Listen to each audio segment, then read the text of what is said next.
The Bhopal gas tragedy of 1984 stands as one of the world's worst industrial disasters, highlighting the devastating consequences of corporate negligence and inadequate safety measures.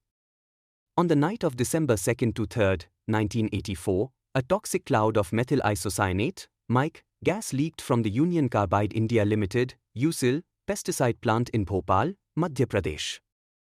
Approximately 40 tons of the lethal gas escaped into the air, exposing over 500,000 people to its deadly effects. The plant, a subsidiary of the American corporation Union Carbide Corporation, UCC, was located in a densely populated area, amplifying the scale of the disaster.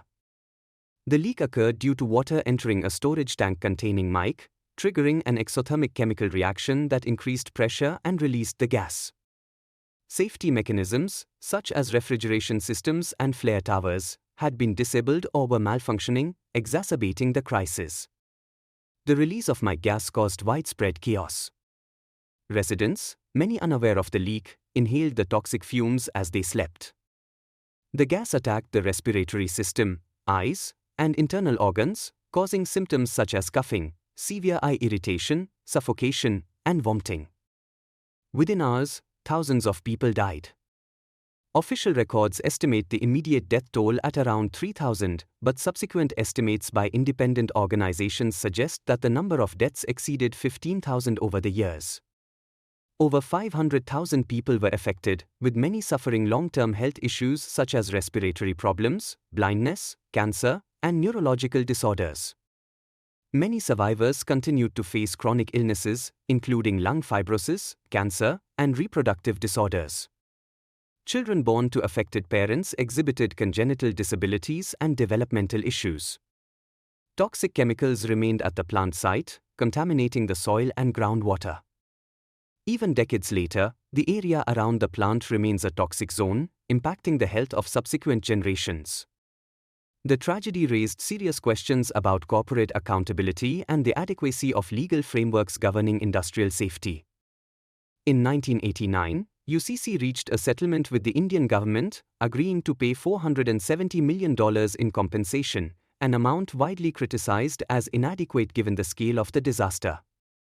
The Indian government faced backlash for accepting the settlement and for failing to represent the victims effectively. Efforts to extradite UCC's then CEO, Warren Anderson, to face criminal charges in India were unsuccessful, and Anderson passed away in 2014 without being held accountable. Despite the settlement, many victims struggled to receive adequate compensation.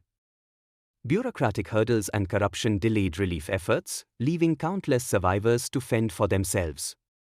Medical facilities established for survivors were poorly equipped, and rehabilitation programs failed to address the psychological trauma and socio-economic challenges faced by victims. The tragedy sparked a global conversation about industrial safety and environmental justice.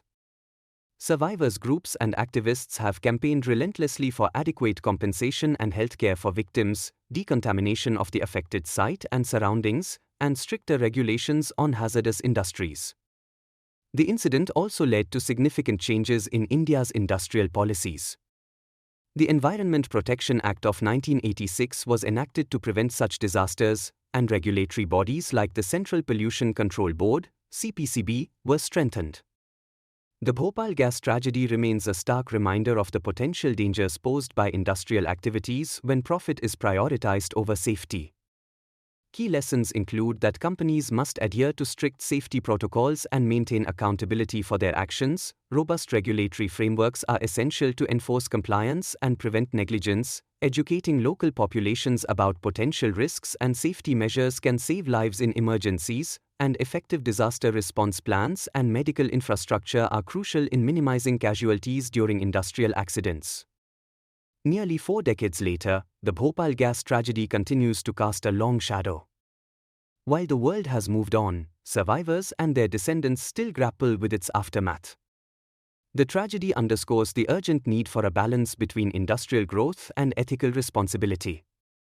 It serves as a sobering lesson about the human cost of negligence and the critical importance of prioritizing safety and sustainability in industrial operations.